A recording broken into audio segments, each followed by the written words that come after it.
for those thousands of Palestinians illegally detained and mistreated by the Israeli occupation for prolonged periods. Healing there must be for everyone. Healing that corresponds to the human suffering of all. Healing that would eventually close and cure the wounds inflicted by decades of occupation. Healing for which there can be no better dressing than justice and international law. Healing that can start now with a ceasefire. Yet, we are in an endless war imposed by the occupier. Mr. President, it has now been 691 days of unrelenting tragedy in Gaza. During this period, Israel has trampled every principle of international law and international humanitarian law with utter impunity. More than 62,000 Palestinians have been killed, among them over 19,000 children, 10,000 women, and at least over 270 journalists and over 360 UN aid workers. Civilian life has been deliberately and systematically dismantled.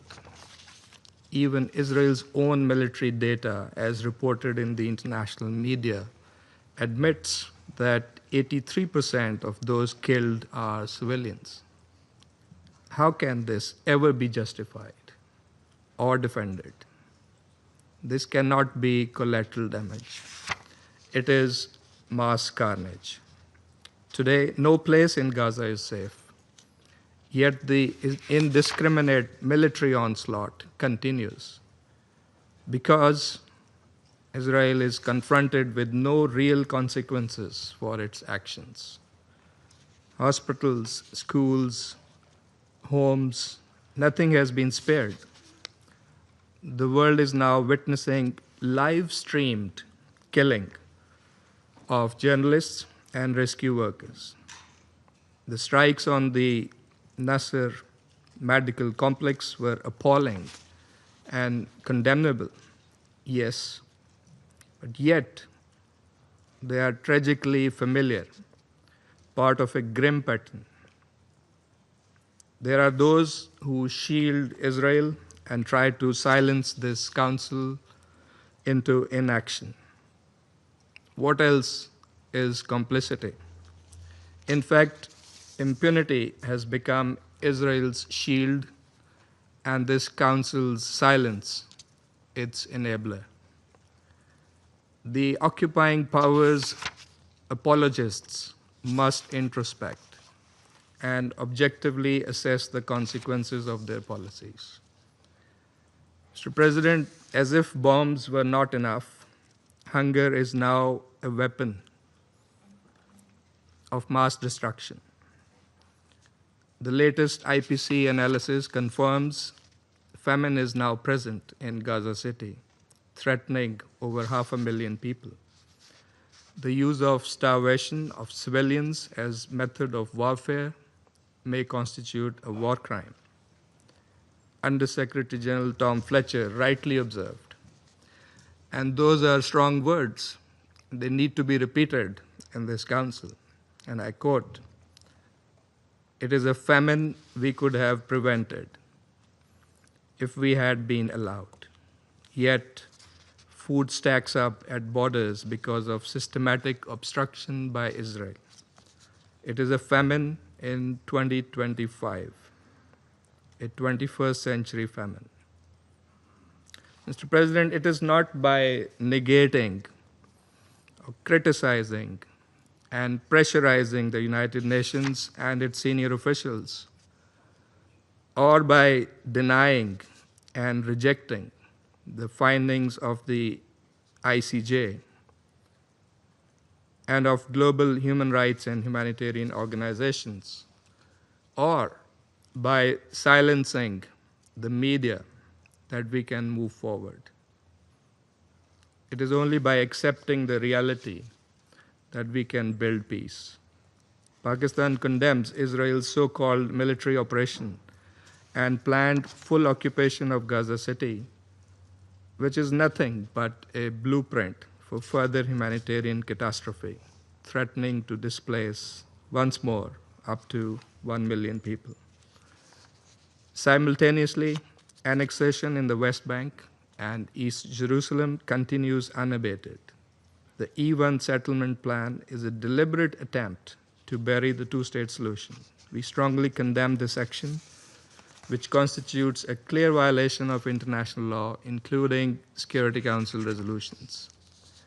The combined effect of mass killing, displacement, famine, settlements, and destruction of habitable land leaves no ambiguity. This is a campaign of ethnic cleansing in plain sight. The Organization of Islamic Cooperation, at its 21st extraordinary session of the Council of Foreign Ministers on 25th August, adopted a resolution that speaks with moral clarity.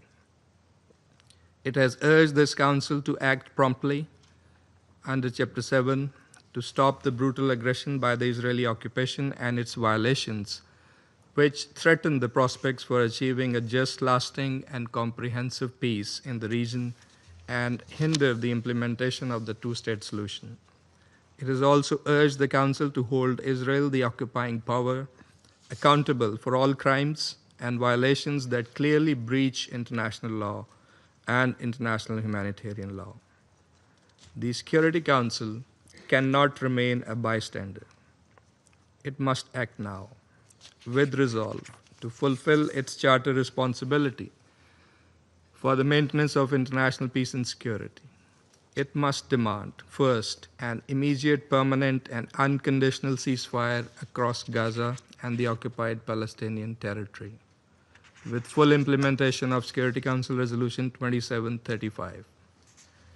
We appreciate and support the efforts led by the United States, Egypt, and Qatar, and hope these will result in an early ceasefire. Second, an immediate and unconditional lifting of all restrictions on the entry of humanitarian aid into Gaza and its safe and unhindered distribution to the population in need of such assistance, as well as the restoration of all essential services. Third, release of all hostages and exchange of Palestinian prisoners. Fourth, a halt to Israel's declared intent to occupy Gaza City. And fifth, an end to forced displacement, illegal settlement expansion, and annexations in the West Bank and East Jerusalem. Mr. President, lasting peace requires a credible political horizon, one grounded in international law, leading to the realization of a sovereign, viable, and contiguous Palestinian state based on the pre-1967 borders, with Al-Quds al-Sharif as its capital. Occupation must end, for that is the actual root cause of instability in the Middle East. The high-level conference on peaceful settlement of the Palestinian question and the implementation of the two-state solution was co-chaired by Saudi Arabia and France last month, was a timely initiative. It respects the will of the international community. That must be respected. It must be followed by concrete and coordinated international action to finally achieve the long-coveted peace and stability in the Middle East. Mr. President, every moment of inaction deepens the suffering that we are all here talking about. It multiplies the grief and tears apart the very fabric of international law. The world is watching. History will not forgive delay. It will not forget inaction. The Council must rise to its chartered duty and act. I thank you. I thank the representative of Pakistan for the statement. I now give the floor to the representative of France. Monsieur le Président, Mr. President, first of all, I would like to thank the Deputy Special Coordinator of the United Nations for the Middle East Peace Process, Mr. Ramiz Al-Kabarov, and also the ASG for Humanitarian Affairs, Ms. Joyce Musuma, for their briefings. I would also like to thank Ms. Inga Ashing for the briefing on the very devastating consequences of the situation in Gaza. I would like to say that it's very important for the very moving testimony of Ms. Grzewski to be heard. She is extremely courageous, and we're pleased she was here in the Council. Sir, France reiterates that it stands firmly in solidarity with the families of all hostages who must be released immediately. France denounces the barbaric cruelty